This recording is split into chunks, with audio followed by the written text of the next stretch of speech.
이제 이번 주를 마지막으로 이제 누가 보면은 완전 떠나는 줄 알겠어요. 저 금방 다시 옵니다. 근데 너무 귀하게 또 축복해 주시고 또 응원해 주셔서 감사합니다. 이런 기회를 주시고 또 허락해 주신 성도님들께 감사드리고 제가 없는 동안에 또 귀한 말씀을 또 선교사님께서 나눠주실 텐데 선교사님께 너무 감사드려요. 그리고 교회를 좀 잘 부탁드립니다. 전 잘 쉬고 있겠습니다. 이 시간 동안에 더 서로 더 많이 연락하고 돌아보고 더 많이 챙기고 위해 주시면서 서로를 또 섬기고 그렇게 보내는 시간들로 여러분들도 채워주시면 좋겠습니다. 그래서 우리 안에 예수 그리스도께서 주신 그 사랑이 더 충만해지고 더 가득해져 가고 있음을 확인하고 더 깊이 그 사랑을 경험하는 시간이 되었으면 좋겠습니다. 서로에게 더 많은 배움의 시간이 되리라고 생각합니다. 하나님께 너무 감사드립니다. 아까도 이제 이렇게 봤지만 처음에는 저희 아이들 3명 이렇게 집에다가 앉혀놓고 거실에서 앉혀놓고 개척했거든요. 네, 그렇게 7년이 지났습니다. 깨끗한 샘 교회를 여기까지 이끌어 오신 분은 분명히 하나님이시라고 저는 확신합니다. 아무것도 모르고 혈기만 있었던 저에게 말씀 안에 저를 딱 가두어 놓으시고 계속 말씀만 보게 하시고 말씀으로 계속 채워주시고 또 말씀으로 가르쳐 주시고 훈련시켜 주시는 그런 시간이었다 이런 생각이 듭니다. 그리고 저를 이렇게 기다려 주시고 또 지지해 주시면서 이렇게 함께 해주신 여러분들께도 너무 감사드리고요. 한 사람 한 사람 또 말씀을 같이 나누면서 여러분들도 많이 성장시켜 오셨다는 것들을 함께 또 보게 되는 것 같아요. 그런 것 같고 이렇게 교회가 천천히 믿음의 뿌리를 더 깊이 내려가고 그리스도께 더 가까이 나아가는 그런 교회로 주님이 분명히 붙잡고 계시고 또 인도해 가시고 또 자라게 하고 계시다는 것을 우리 아마 다 아실 겁니다. 예, 그렇게 함께 계속해서 더 성장해 가고 더 깊어져 가는 저희가 되었으면 좋겠다 싶습니다. 근데 이번 안식년 기간에 제가 기도를 이렇게 하면서 이번 안식년을 기간을 중심으로 하나님께서 새로운 일들을 준비하고 계시고 우리에게 말씀하신다는 마음을 강하게 받았습니다. 저에게도 많이 말씀해 주시고 계시고요. 또 특별히 요한서신 우리가 같이 공부하면서 이 요한서신은 복음에 대해서 우리에게 말씀해 주고 계시잖아요. 근데 복음은 요한복음에서는 우리 같이 나눴지만 생명을 얻게 하는 데 목적이 있었습니다. 요한 1서는 근데 요한 1서를 우리가 함께 공부하잖아요. 생명을 얻은 그 생명을 더 풍성히 해가는 그 이야기를 요한 1서는 이야기해 주고 있는 것이죠. 그러니까 생명을 얻고 더 풍성하게 하시는 것을 시작하는 말씀을 요한 1서를 우리에게 시작하시는 것이 또 하나의 메시지죠. 앞으로 안식년 이후의 삶이 우리 깨끗한 샘 교회가 생명을 얻은 것에 만족하는 것이 아니라 더 풍성히 얻게 하시길 원하시는 하나님의 마음이 있구나 이 생각을 갖게 되었습니다. 주님이 얼마나 크신 분이시고 얼마나 큰 은혜와 긍휼과 사랑으로 우리에게 채우고 계시는지를 우리가 너무 모르고 있다는 거예요. 그걸 더 깊이 경험해가고 분명하게 살아내는 삶으로 우리에게 도전하고 계신다는 생각을 하게 되었습니다. 그 핵심이 새 계명이었고 그 새 계명의 한마디로 정리하면 형제사랑이었던 것이죠. 그 의도를 하나님은 우리 깨끗한 샘 교회에게 분명히 이야기하고 계시는 이제 상황이다, 이제 시간이다 라는 생각을 하게 되었습니다. 안식월 기간 동안에 저는 이 부분을 더 깊이 들여다보고 하나님 앞에 기도할 생각입니다. 이를 위해서 같이 기도해 주시고 우리 선교사님 보내주셨는데 7주 동안 너무 귀한 말씀들을 이렇게 잘 준비해 주셨어요.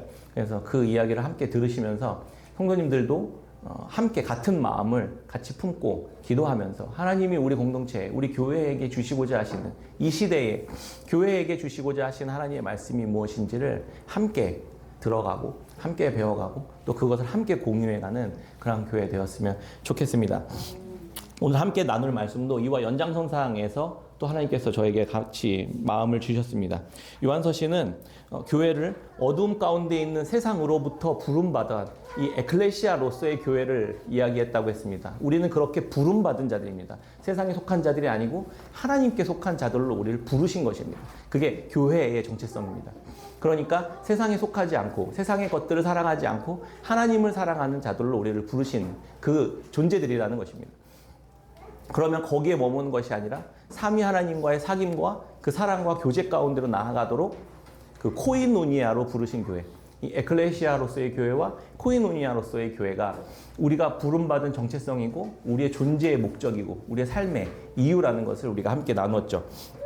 그래서 이미 우리에게 주신 그 예수 그리스도가 얼마나 풍요하시고 아름답고 거룩하신 분이신지를 우리로 하여금 알게 하시고 그 삶을 우리로 하여금 살도록 경험하도록 하시는 것이 하나님의 의도이자 목적입니다. 그게 우리 삶의 사실 의미입니다. 그게 우리가 여기 모여있는 이유이고 내가 살아가는 이유입니다. 그걸 더 풍성히 경험해가는 것, 그걸 또 순종해가는 삶, 그것이 우리가 부름받은 이유라는 것입니다. 오늘 본문 말씀을 통해 그것이 무엇인지 대략적으로 살펴보려고 합니다. 옛 계명을 마무리하시고 그것을 포함하는 더 크고 더 깊고 영광스러운 새로운 계명을 우리에게 주셔서 그 말씀에 순종하는 백성들을 통해서 거룩하고 아름답고 복된 삶을 살아가고자 하시는 것을 우리는 알게 되었던 것이죠. 이 새 계명을 주신 것이 무슨 의미인지, 또 그것을 어떻게 이루어 가시려고 하시는지, 또 그것을 통해 우리가 누리게 될 복이 무엇인지를 오늘 본문 말씀을 통해 함께 살펴보겠습니다. 신앙에는 세 가지 차원의 신앙이 있습니다. 첫 번째는 영적인 차원이고, 둘째는 사귐과 알에 대한 인식의 차원이고, 세 번째는 순종과 행함의 차원입니다. 첫 번째 영적인 차원은 신앙의 영역으로 들어서는 이들이 이제 맞아들이게 될 첫 번째 시작인 것이죠. 보이지 않지만 세상을 창조하신 그 하나님의 아들 예수 그리스도를 믿어서 죄사함에 이르고 영생을 선물로 받게 되었다는 사실을, 그것을 듣는 것, 그 복음을 듣는 것이 이제 영적인 차원의 첫 번째 시작인 것이죠. 그 믿음을 갖게 되었다, 약간 이런 것이죠. 하나님에 대해 알게 된 것입니다. 눈을 뜨고 보이지 않는 세계에 대한 알을 알게 되는 그 단계, 그게 이제 영적인 차원입니다. 두 번째는 사귐과 인식의 차원이 있는데요. 믿음을 갖게 되었고 그 하나님에 대해서 이제 알게 되기 시작하는 것이죠. 말씀을 통해서 알게 되고 공동체를 통해 알게 되고 또 함께 기도하고 찬양과 예배를 통해서 그 신앙이 무엇인지, 우리가 믿고 있는 대상이 누구이고 우리를 위해 행하신 일이 무엇인지를 알게 되는 그 인식과 그 사귐의 차원이 있습니다. 그리고 세 번째는 이제 행함의 차원이 있는 것이죠. 우리가 믿었고 알게 된 그것을 이제 살아가는 행함의 차원이 있는 것입니다. 이것은 다 떨어져 있는 것처럼 보이지만 사실은 다 하나로 연결되어 있는 것이죠. 유기적으로 이걸 분리해서 생각할 수는 있지만 이게 분리될 수는 없는 것이죠. 그래서 여러분들은 지금 어느 정도에 머물러 있습니까? 하나님에 대해서 영적인 차원에 머물러 계십니까? 그냥 알고 그냥 인식하고 있는 차원에만 머물고 계십니까? 아니면 사귀고 그분과 더 깊이 이해하고 배워가는 과정 속에 있습니까? 아니면 그것에 대해서 실제로 살아내는 삶까지 연결되어 가고 계십니까? 첫 번째, 두 번째, 세 번째 어디 정도에 머물러 계신 것 같습니까? 이 세 영역은 구별되지만 분리될 수 없죠. 통합되어 있는 것입니다. 나뉘어질 수 없는 것이죠. 첫 번째 단계만 머물러 있을 수가 없는 것입니다. 왜냐하면 행함까지, 삶까지 가는 것이 우리에게 주시고자 하시는 신앙의 영역이기 때문입니다. 그러나 심각한 것은 첫 번째 단계부터 잘못된 경우가 되게 많다는 거예요. 하나님이 어떤 분이신지를 제대로 듣지 못하고 복음을 제대로 듣지 못하고 시작하는 것이죠. 그러면 그 이후의 행함까지 다 어그러지는 것이 첫 단추가 잘못 깨인 것처럼요. 하나님을 능력과 권세와 힘으로 세상을 무력화시키고 정복해 가시는 하나님이라고 인식하기 시작하면 이분은 어떤 사귐을 하게 될까요? 그런 하나님에 대해서만 계속 알게 되겠죠. 그러면 이들의 삶은 어떻게 될까요? 계속 세상에 대해서 그런 방식으로 살아가게 될 것입니다. 예수를 믿어서 복을 받고 성공하는 하나님으로 인식하기 시작하면요. 말씀 속에서 요셉이 잘 되고 누가 잘 되고 누가 잘 되는 것들만 계속 바라보면서 나도 그런 삶을 추구하게 되고 세상 속에서 그런 삶을 추구하는 삶으로 살아가게 되겠죠. 그래서 영적인 차원과 인식의 차원과 순종의 차원은 분리되어 있는 것처럼 보이지만 연결되어 있는 것입니다. 세상에서 더 공의롭고 정의로운 세상을 위해 우리가 부름받았다라고 인식한다면 그렇게 계속 배우게 되고 그런 삶을 살아갈 수 있게 되겠죠. 그런데 이것들은 다 일부는 맞지만 본질적인 것은 아니라는 것입니다. 신앙의 진짜 본질은 주님께서 주신 계명을 따라 살아가는 것, 주님께서 주신 말씀을 따라 살아가는 것이 본질입니다. 구약에 말씀하신 계명을 그래서 옛 계명이라고 하고 신약의 예수 그리스도를 통해서 새롭게 주신 계명을 새 계명이라고 부릅니다. 우리는 하나님과 맺은 언약에 따라서 그 안에 세워진 계명을 따라 살아가는 자들입니다. 예수님께서는 우리에게 그 약속을 따라 살도록 새로운 계명을 주셨죠. 요한복음 13장 34절에 새 계명을 너희에게 주노니 서로 사랑하라. 내가 너희를 사랑한 것 같이 너희도 서로 사랑하라. 너희가 서로 사랑하면 이로써 모든 사람이 너희가 내 제자인 줄 알리라. 이게 본질이라는 겁니다. 이것을 위해서 주님은 우리에게 신앙을 주셨고 이것을 더 깊이 알아가기 위해서 사귐과 또 교제를 하게 하셨고 그리고 이대로 살아가도록 하시겠다는 의도를 가지고 말씀을 우리에게 주셨다는 겁니다. 그렇게 인식하고 그렇게 배우고 그렇게 살아가는 것, 그게 본질이에요. 신앙생활에. 근데 이 세 계명에 관해서는 모르는데 다른 것들을 열심히 하는 것은 첫 단추가 뭔가 잘못 끼워진 것이죠. 그러면 옛 계명은 무엇이고 새 계명은 무엇일까요? 이 둘은 또 어떤 관계가 있는 것일까? 한번 생각해 보겠습니다. 하나님은 한 사람 아브라함을 찾아오셔서 그와 언약을 맺으십니다. 잘 아시죠? 그의 후손이 너의 후손이 하늘의 별과 같이 바다의 모래와 같이 내가 많도록 하고 그 후손들이 너로 하여금 하나님 내 백성이 되도록 하겠다. 이 약속을 하시잖아요. 창세기 15장에 그 이야기 나오거든요. 그리고 나서 하나님이 언약을 그 아브라함과 언약식을 체결합니다. 근데 그 언약식이 되게 좀 특이한데 고대의 언약을 맺는 방식이에요. 잘 아시겠지만 그 순염소 그리고 산비둘기와 집비둘기 새끼를 가져가다가 반으로 쪼갭니다. 그리고 이렇게 마주 보도록 놓습니다. 중간에 이렇게 길이 나도록요. 그때 하나님은 그때 해가 질 때 아브라함은 또 이렇게 잠에 들어요. 못 기다리고 이렇게 잠이 듭니다. 그리고 하나님께서 그 두 개로 쪼개놓은 그 짐승들 사이의 횃불로 불로 지나가시는 것이죠. 그렇게 언약이 체결되는 거예요. 고대의 이게 언약을 맺는 방식이었어요. 그러니까 근데 두 사람이 함께 언약을 맺는데 한 사람은 자고 있었고 한 사람만 도장을 찍은 거죠. 이게 무슨 의미냐면 이제부터 이 언약을 둘 중에 한 사람이 지키지 못했을 때 이 동물들처럼 쪼개져서 죽게 될 것이다라는 의미예요. 그러니까 그거에 도장을 찍은 거예요.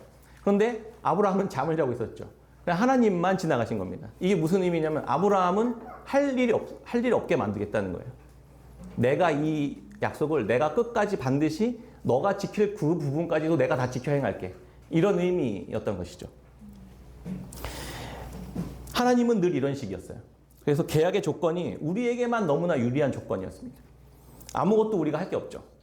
다 나에게는 유리한 것들만 있고 거꾸로 하나님에게는요. 유익이 안 되는 내용처럼만 보입니다.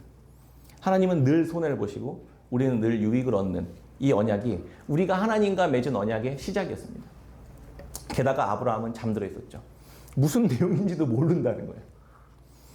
아브라함의 후손으로 이삭, 야곱 그리고 이스라엘 민족이 하나님 약속하신 대로 이루어졌죠. 그리고 그 언약을 지키시기 위해서 하나님께서는 이스라엘 백성들을 애굽에서 출애굽하시고 그 민족과 다시 또 언약을 맺으셨는데 그게 시내산 언약입니다. 시내산에서도 동일한 방식으로 니들이 내 말씀, 내 언약을 지켜 행하면 내가 너희들의 하나님 되고 너희들은 대신에 그 저주를 받게 될 것이다. 이렇게 이야기하지만 그 저주를 누가 받죠? 결국 예수 그리스도께서 다 받으시고 그들은 하나도 지키지 못했지만 예수님이 하나님께서 친히 그 언약을 다 지켜 행하심으로 하나님이 우리가 받아야 할 진노를 예수 그리스도 다 받으시고 그분이 지키셔서 받을 의로움을 우리에게 전해 주신 것이죠. 그래서 우리가 그 언약을 지킬 수 있게 되는 것입니다. 이렇게 하나님은 그 옛 언약이 우리로 하여금 결코 지킬 수 없다라는 사실들을 알게 되고 그리고 그것들에 대해서 하나님이 친히 다 행하시는 일들로 그의 언약을 이루어 버리신다는 것이죠. 아브라함도 그랬잖아요. 아브라함이 뭘 잘했습니까? 아브라함이 무슨 언약을 잘 지켰습니까? 아브라함은 늘 실패했고 이스라엘 백성들도 늘 실패했고 그것을 지킬 수 없는 것을 계속 지키지 못하고 있었던 것을 보게 되었고 하나님은 그 일들을 신실하게 계속해서 행하셨죠. 그래서 결국 그 언약이 이루어지도록 하나님께서는 만드신 것입니다. 옛 계명은 이스라엘 백성들은 결코 내 힘으로 지킬 수 없음을 알게 되었고 그들은 완전히 실패했다는 사실을 알게 해줬습니다. 그래서 하나님은 그 자신이 대신 그 언약을 다 지켜 행하신 것이죠. 그리고 하나님이신 예수 그리스도께서는 우리에게 그걸 다 지키신 예수님께서 새 언약을 주신 것입니다. 그게 옛 언약과 새 언약 사이에 있는 관계성이에요. 그러면 새 언약, 새 계명이란 무엇일까요? 옛 계명과는 본질적으로는 다른 게 아니죠. 본질적으로는 다른 게 아니지만 전혀 새롭게 보이는 어떤 무언가의 계명이라는 것입니다. 이 새 계명은 예수님께서 아까 말씀드렸던 것처럼 서로 사랑하라. 이게 핵심이에요. 옛 언약, 옛 계명은 하나님께서 이스라엘 백성들에게 하나님의 백성답게 살기 위해서는 이렇게 행해야 된다라는 걸 주신 거죠. 근데 이미 하나님의 백성으로 삼으신 뒤에 언약을 주시거든요. 너희들이 이걸 잘 지켜서 너희들이 내 백성이 되는 게 아니라 이미 내 백성을 삼으시고 내 백성 된 이들은 이렇게 사는 거야 라는 걸 주신 거죠. 근데 그것마저 못 지킨 겁니다. 그 계명을 잘 지켜서 복을 받고 천국에 가는 것이 아니라 구원을 받으라는 이야기예요. 그럼 구원은 뭘까요? 하나님과 관계없이 자기 중심적으로 살고 있었던 우리가 그 자기 중심성들이 깨어지고 하나님 중심적으로 살아가는 삶, 그게 구원이거든요. 내가 하나님 없이 나의 이익과 나의 유익과 나를 사랑하고 나를 채우는 것들로만 계속 추구하며 살아가던 그 사람이 이제는 하나님을 사랑하는 사람으로 바뀌게 되면서 이 이웃을 사랑하는 관계, 내 것을 이기적으로 추구하는 것이 아니라 이타적인 사람으로 변화되어 가는 것이 구원이에요. 우리는 사랑할 수 없는 사람이었음에도 불구하고 우리가 사랑할 수 있게 된 게 구원이다 이 말입니다. 하나님은 우리에게 이것을 위해서 세 계명을 주셨어요. 이 세 계명의 6가지 특징들을 한번 살펴보려고 하는데요. 짧게 다루면서 가겠습니다. 원래 구약의 옛 계명과 신약의 새 언약은 서로 사랑하라는 참 의미를 둘 다 가지고 있었어요. 서로 사랑하라는 말씀이에요. 그 의도는요. 그런데 구약의 말씀을 바리새인들이 정리했는데 613개 정도의 계명을 딱 했거든요. 613개 다 지키실 수 있겠습니까? 613개 계명 전부가 다 원래는 이웃을 사랑하라, 서로 사랑하라는 의도로 주셨다는 거예요. 그걸 잘 지키면 서로 사랑하는 삶을 살아갈 수 있게 됩니다. 그럼 당연히 못 지키죠. 그래서 이것들을 정리했는데 압축시켜서 정리해서 다 추스리니까 그게 10가지 계명으로 줄어든 거죠. 그게 10계명입니다. 그래서 이 10계명도 옛 계명도 서로 사랑하도록 하는 것이에요. 그 의도였습니다. 그런데 이 문제는 그것을 왜곡하고 오해해서 단편적으로 만들어서 그냥 행위 정도로만 생각했다는 거예요, 유대인들이. 겉으로만 지키는 행위로 변질시킨 겁니다. 그래서 예를 들어서 예수님은 살인하지 말라 이런 이제 말씀을 가지고 칼을 들고 사람 죽이지 말아라 이런 의미로만 이해하고 있었던 그 이스라엘 백성들에게 어떻게 더 의미들을 확장시켜주고 더 깊이 있게 만들어줬는지 아시죠? 마태복음 5장 21절에 옛사람에게 말한 바 살인하지 말라 누구든지 살인하면 심판을 받게 되리라 하였다는 것을 너희가 들었으나 나는 너희에게 이르노니 형제에게 노하는 자마다 심판을 받게 되고 형제에 대하여 라가라 하는 자는 공회에 잡혀가게 되고 미련한 놈이라는 자는 지옥불에 들어가게 되리라. 사람을 살인하지 말라라는 의미를 더 깊고 더 넓게 확장시킨 것이죠. 라가라 하는 형제에게 라가라 이게 이 돌머리 같은 놈, 이 머리가 빈 놈 이런 뜻이래요. 그러니까 이 돌대가리 멍청이 쓸모없는 인간아 이렇게 얘기하는 자도 살인이다 이렇게까지 이제 확장시키신 것이죠. 눈에는 눈, 이에는 이, 이로 불리는 그 보복법 잘 아시죠? 출애굽기에 있는 이야기인데요. 사람이 서로 싸우다가 상대를 상하게 했으면 생명은 생명으로 갚고 눈은 눈으로 감고 그러니까 손을 다치게 했으면 네 손도 내놔 이거였거든요. 이게 보복법이라고 알려져 있어요. 그런데 그 의미가 원래 아니라는 형제 사랑의 의미로 다시 한번 생각해 보세요. 이게 보복법이 아니라 그럼 뭘까요? 사람들은 들으면 우리의 죄성이 똑같이 보복하라는 거구나. 손 잘랐으면 너도 손 잘라. 네 눈 뽑았으면 네 눈도 뽑아. 이렇게 보복하라는 거구나 라고 우리는 생각하기 쉽죠.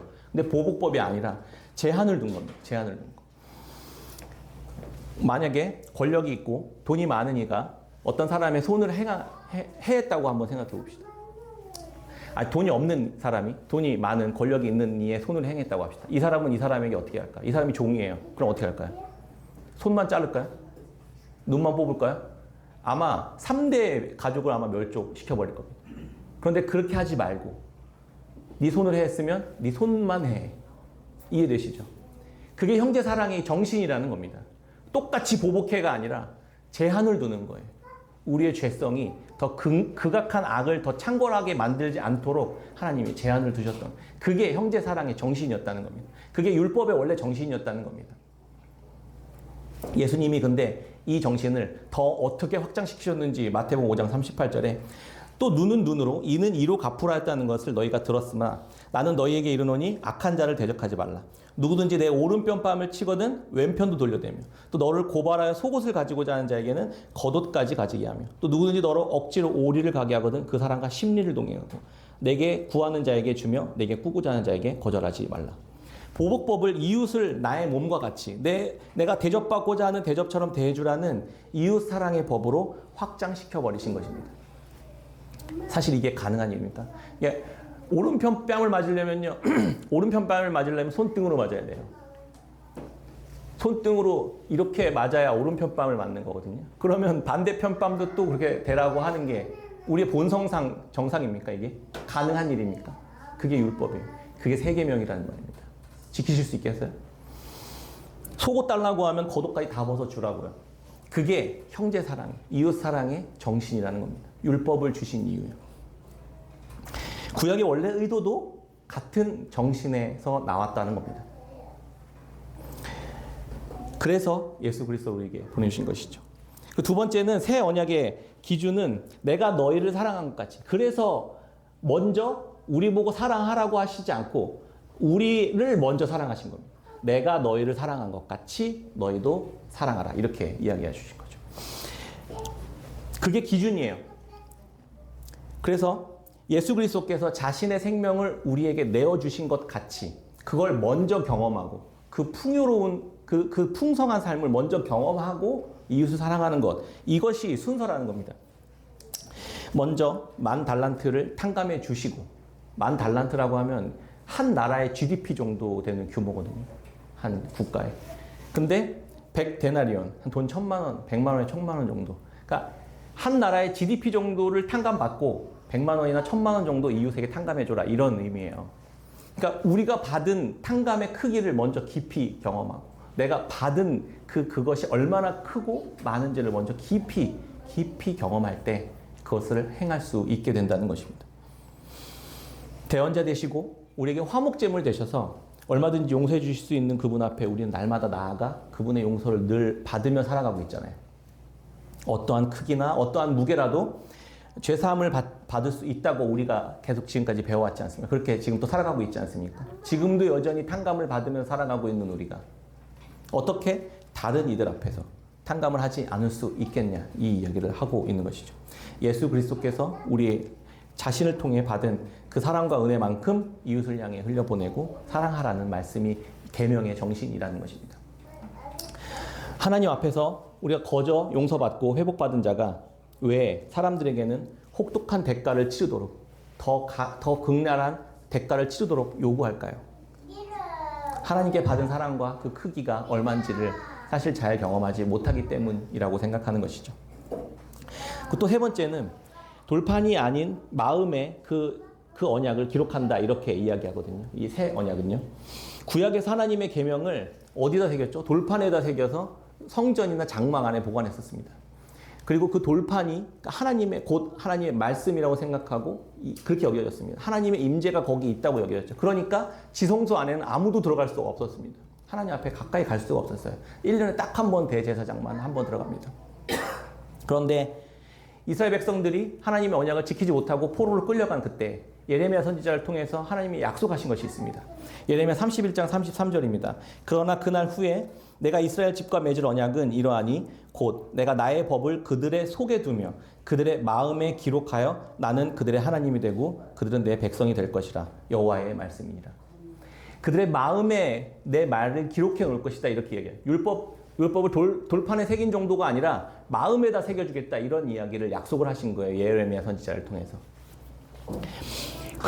그 약속이 야고보 사도는 어떻게 이해했냐면 이렇게 이해했습니다. 너희 영혼을 능히 구원할 바 마음에 심어진 말씀을 온유하게 받는 자. 이렇게 얘기해요. 마음에 심어진 말씀. 이렇게 이야기하는 것이죠. 베드로 사도는요. 우리가 거듭난 것은 썩어질 씨로 된 것이 아니요 썩지 아니할 씨로 되었다. 우리의 심령 안에 심겨져 있는 그 말씀은 썩지 않을 씨로 심겨져 있는 것이다. 이렇게 생각한 거예요. 이 예레미야의 말씀이 예레미야 예언이 예수 그리스도를 통해 어떻게 우리 마음에 새겨진 바 된 것으로 성취되었는지를 야고보와 베드로는 분명하게 알았던 거예요. 우리 안에 예수 그리스도를 통해 마음에 율법이 새겨져 버렸다. 어떤 율법이요? 서로 사랑하라는 율법이에요. 하나님께서 구약에 약속하신 그 법, 생명의 말씀, 이 새 언약의 말씀이 교회인 우리들의 안에 예수 그리스도와 함께 마음속에 새겨져 버리게 되었다는 것입니다. 이미 새겨져 있다고요. 우리 안에 심어놓으신 이 계명, 새 언약의 말씀은 예수 그리스도께서 완벽하게 이루신 십자가와 부활로 우리들을 사랑하신 그 사랑의 완성이 우리의 심령 가운데 이미 박혀져 있다는 것입니다. 내가 얼마나 큰 죄인인지를 날마다 그 말씀 앞에 나아가서 용서와 긍휼함 가운데 용서를 받고 그 사랑이 내 안에 심겨져 있기에 그 사랑을 받았기에 이웃사랑으로 넘어갈 수 있는 그 이야기가 성립이 된다는 것입니다. 풀은 마르고 꽃은 시들지만 우리 심령에 새겨진 그 말씀은 영영이 살아서 우리와 함께 살아가게 될 것입니다. 이게 영원한 생명을 받은 교회가 가진 영광이며 특권인 것입니다. 여러분들은 그 영광과 특권을 받은 자들이라는 것입니다. 네 번째는 예배당이 아니라 우리 마음속에 심령에 있다는 것입니다. 말씀뿐만이 아니라 내 영을 내가 너희에게 주어 이렇게 말씀하시거든요. 내 영을 내가 너희. 그러니까 이스라엘 백성 구약의 사람들은요. 하나님을 만나기 위해서는 성전까지 가야 됐어요. 성전에 가도 가서 말씀을 듣고 그 죄 사함을 받아야만 성전에 가야만 그걸 할 수 있었거든요. 우리는요. 지성소 안에 있는 그 말씀이 돌판 정도의 수준이 아니라 그 하나님 자체가 우리 안에 아예 들어와 계신다고요. 그럼 우리는 어디로 가야 됩니까? 성전으로 가야 될 필요가 없어지는 것이죠. 우리 안에 이미 성전이 임해 있다는 것입니다. 언제든지 그분 앞에 나아갈 수 있는 길이 예수 그리스도를 통해 열려 있기 때문에 우리는 그분께로 믿음으로 담대히 나아갈 수 있게 되는 것입니다. 그리고 에스겔 36장 26절에 이렇게 또 약속하셨습니다. 또 새 영을 너희 속에 두고 새 마음을 너희에게 주되 너희 육신에서 굳은 마음을 제거하고 부드러운 마음을 줄 것이며 또 내 영을 너희 속에 두어 너희로 내 율례를 행하게 하리니 너희가 내 규례를 지켜 행할지라. 굳은 마음을 제거하고 너희 속에 새 마음을 너희에게 주되 새 영을 너희 속에 두겠다. 이런 말씀을 하시는 거죠. 새 영 무엇일까요? 예수 그리스도께서 승천하시고 부활하시고 승천하시고 성령 하나님을 보내셔서 우리 안에 그분이 아예 내주하시면서 거주하시면서 계속해서 말씀하시고 우리에게 가르치시고 우리를 인도하시는 분으로 아예 임재해 계시겠다 이렇게 약속하신 것이 완전히 성취된 것이죠. 그렇게 성령의 내주와 함께 우리는 하나님의 임재 가운데 있게 될 수 있게 되는 것입니다. 우리가 아니라 또 마지막으로는 하나님께서 이 말씀들을 다 행해 나가실 것이다 이렇게 이야기하는 것입니다. 예레미야 선지자를 통해서 하나님 이렇게 말씀하셨어요. 내가 그들의 남편이 되었어도 그들이 내 언약을 깨트렸다. 이렇게 이야기하거든요. 에스겔 선지자도 그들이 이른 바 그 여러 나라에서 내 거룩한 이름이 그들로 말미암아 더러워졌나니 너희가 그들 가운데서 더럽힌 나의 큰 이름을 내가 거룩하게 할지라.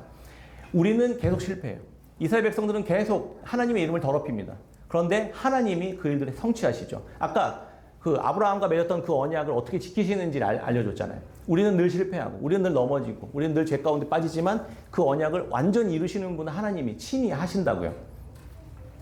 그렇게 우리 안에 말씀을 심어주시고 새 영을 부어주셔서 우리로 하여금 하나님과 동행할 수 있는 삶을 살아갈 수 있게 하신다는 것입니다. 이런 의미예요. 내가 다 지켜서 너한테 줄게. 내가 다 지켜서 너한테 줄게. 너희들이 지키지 못하고 내가 지켜서 너가 지킨 걸로 할게. 이런 의미예요. 그에 대한 심판과 진노, 너가 못 지켜서 받아야 할 심판과 진노는 내가 받고 내가 이룬 신실함과 의로움을 너희들한테 줄게. 이런 의미예요.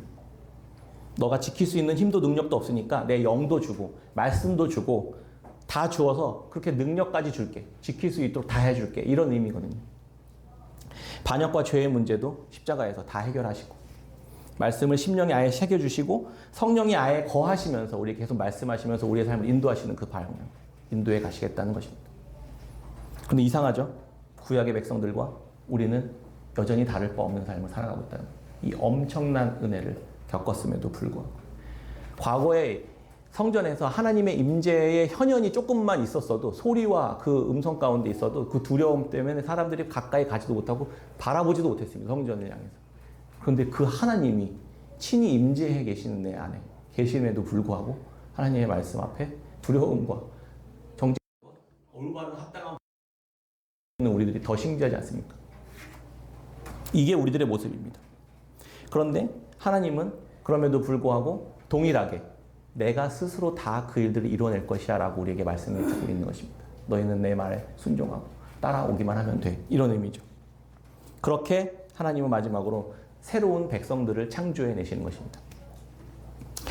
구약의 언약을 주신 이유는 하나님의 계명을 지켜 행하는 모습을 통해서 당시 이방 민족과는 차원이 다른 거룩하고 정직하고 정의롭고 은혜롭고 사랑이 가득한 민족으로 삼으시려고 했던 거예요. 그런 나라로 이스라엘 백성들 하나님의 계명을 잘 순종하면 그런 모습으로 살아갈 수 있게 되기 때문에. 그런데 그들이 오히려 더 악해졌죠. 그들이 더 하나님의 이름을 땅에 떨어뜨려 버리는 일들을 행해버렸습니다. 그런데 하나님은 포기하지 않으셨고 언약 백성의 후손으로 예수 그리스도를 오도록 하셔서 다시 새 언약을 통해 그 언약을 더 신실하게 이루어가고 계시는 것을 우리로 하여금 보게 하시는 것입니다. 우리를 거기로 초대한 것이죠. 예수 그리스도를 시작으로 다시 언약 백성들을 세우시고 모든 열방과 민족이 삼위 하나님의 코이노니아로 초대받아서 새 하늘과 새 땅을 살아가는 민족으로 백성들로 살아가도록 하시는 것이 계획이었던 것입니다. 그리고 지금 우리 교회를 통해서 그 일들을 행하고 계신다는 것입니다. 우리는 이 하나님의 이 새로운 창조, 이 새 언약 백성으로 택함을 받아 모인 교회인 것입니다. 우리는 그래서 그 옛 언약과 이어지는 새 언약 안에 초대함 받아서 그 언약을 이루어가는 삶으로 부름받은 자들이라는 것입니다. 그래서 우리가 아까 얘기했던 것처럼 우리가 그러한 삶의 의미와 목적을 가지고 있는 존재들이다 이렇게 이야기했던 것입니다. 우리가 바라보아야 할 것은 계속해서 요한서신 이렇게 얘기합니다. 요한일서 2장 15절에 세상이나 세상에 있는 것들을 사랑하지 말라. 누구든지 세상을 사랑하면 아버지의 사랑이 그 안에 있지 아니하니 이는 세상에 있는 모든 것이 육신의 정욕과 안목의 정욕과 이생의 자랑이니 다 아버지께로부터 온 것이 아니요 세상으로부터 온 것이라. 이 세상도 그 정욕도 지나가되 오직 하나님의 뜻을 행하는 자는 영원히 거하느니라. 아멘. 우리가 왜 살아가면서 늘 힘들까요? 제가 어저께 친구들 이렇게 또 오랜만에 만나서 이야기 나누는데 저도 이제 40대 중반을 넘어서면서 다 그렇게 된 자녀들을 키우면서 좋은 아파트, 좋은 차, 더 많은 연봉, 또 뭐가 있을까요? 다 그런 이야기들밖에 없어요. 골프 치고 더 이렇게 더 으스댈 수 있는 길을 향해 계속 추구하는 것이죠. 세상이나 세상에 있는 것들을 사랑하는 것. 어쨌든 우리는 무언가의 목적을 두고 살아갈 수밖에 없는 존재들이거든요. 우리는 새 계명을 지켜 행하는 삶의 목적을 두고 살아가는 자들로 하나님께서 부름받았고 하나님 앞에서 그러한 백성들로 살아가도록 창조된 우리들이 그 길이 아니면 다른 길을 살아가야 할 수밖에 없게 됩니다. 그것을 통해서 계속 무언가 기쁨과 만족을 누리려고 하는 그러한 인생을 살아가게 됩니다. 근데 그 세상도 그 정욕도 다 지나갑니다. 그것은 다 하나님께 속한 것이 아니에요. 그런데 하나님의 뜻을 행하는 자, 주의 새 계명을 따라 행하는 자, 그 사람들은 영원히 그분과 함께 거하게 되는 것입니다.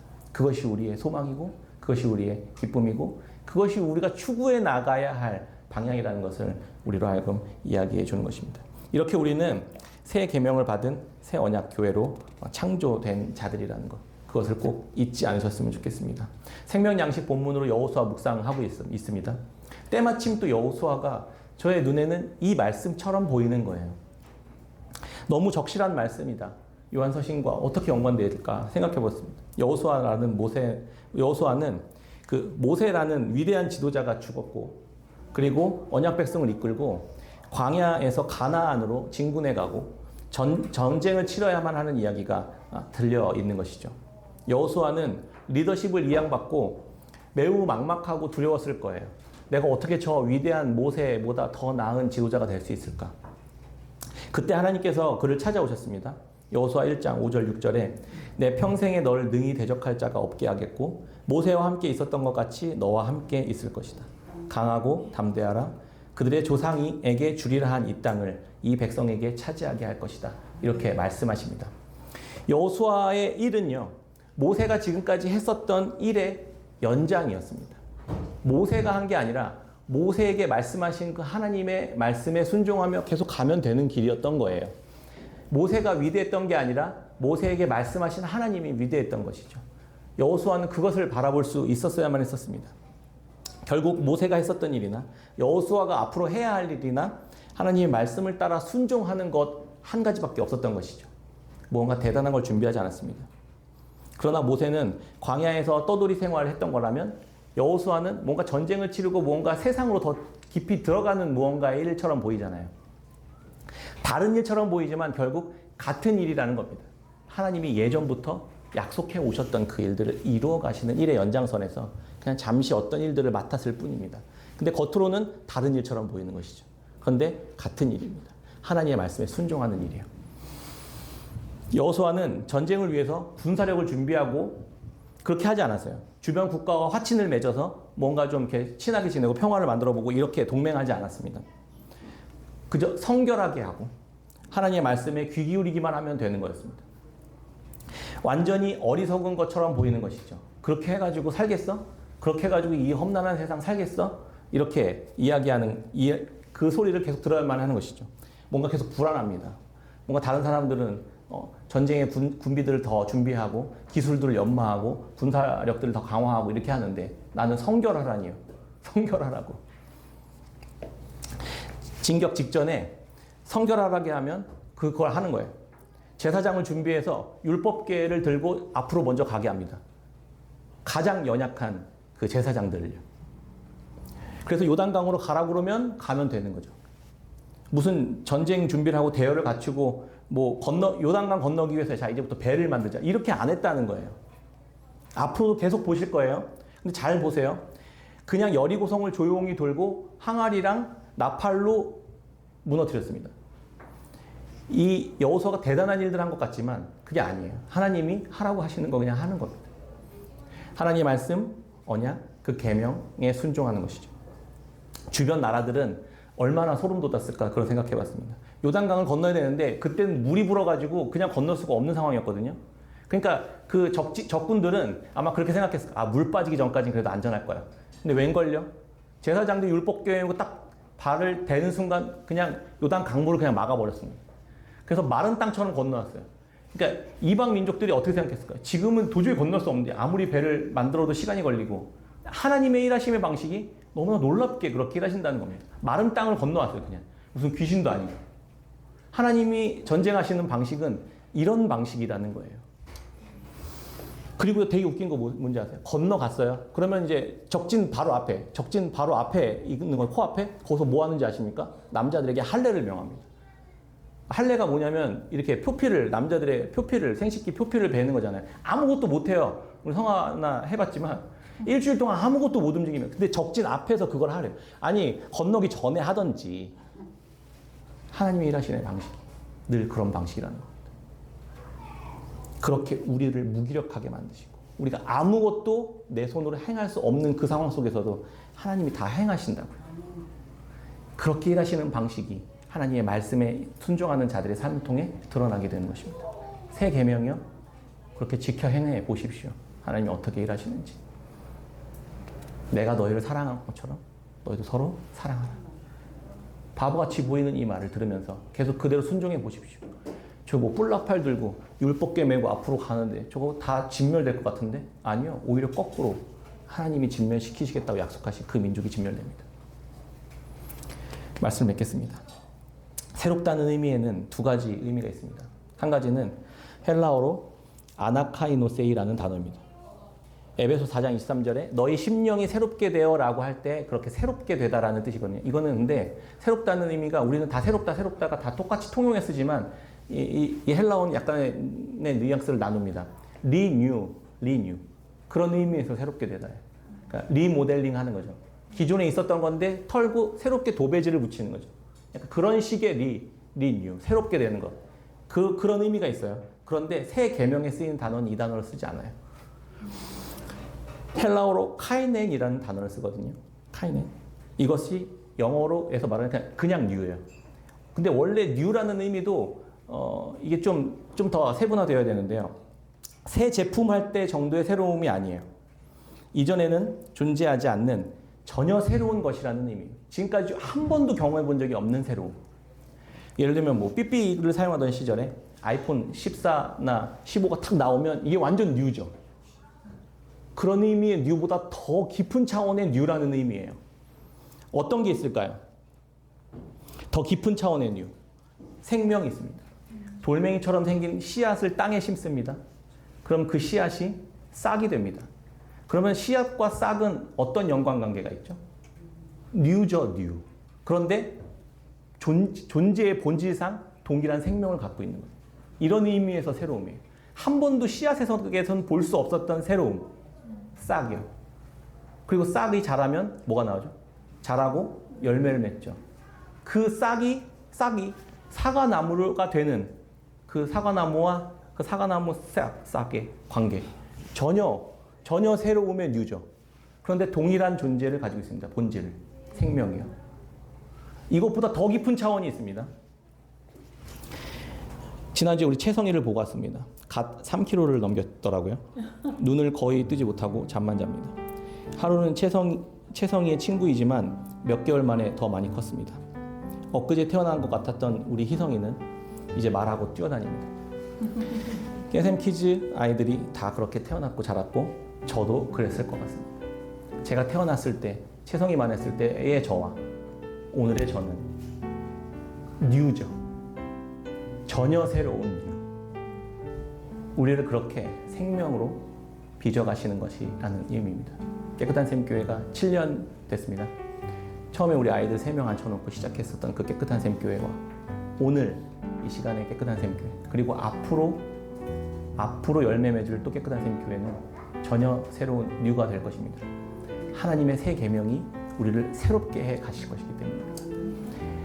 지금까지 상상하지 못했었던 그 새로운 계명을 한 번도 들어본 적이 없었던 그 지혜와 능력과 의와 진리의 이 새로운 뉴 말씀을 따라 살아갈 때 우리 안에서 전혀 새로운 모습의 깨끗한 샘교회가 보이게 될 것입니다.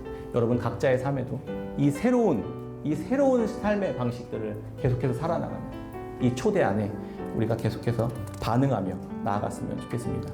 이 십자가 지는 삶, 서로 사랑하라는 십자가 지는 삶을 실제로 말로만이 아니라 삶에까지 이어갈 수 있는 깨끗한 샘교회 되었으면 좋겠습니다. 이렇게 말씀하시고 도전하시면서 우리에게 계속 순종하도록 말씀하실 것입니다. 주께서 이미 그 모든 것을 다 이루어 놓으시고 우리에게 주셨습니다. 우리는 그래서 담대히 순종하며 걸어가기만 하면 됩니다. 그리고 그 전과 다른 전혀 새로운 공동체로 거듭나게 될 것입니다. 어두운 세상에 참 빛이신 그리스도를 따라 이 땅의 새하늘과 새 땅을 가져오는 교회로 새롭게 세워가는 영광스럽고 복된 깨끗한 샘교회로 우리가 함께 살아가시기를 주의 이름으로 축원합니다. 아멘.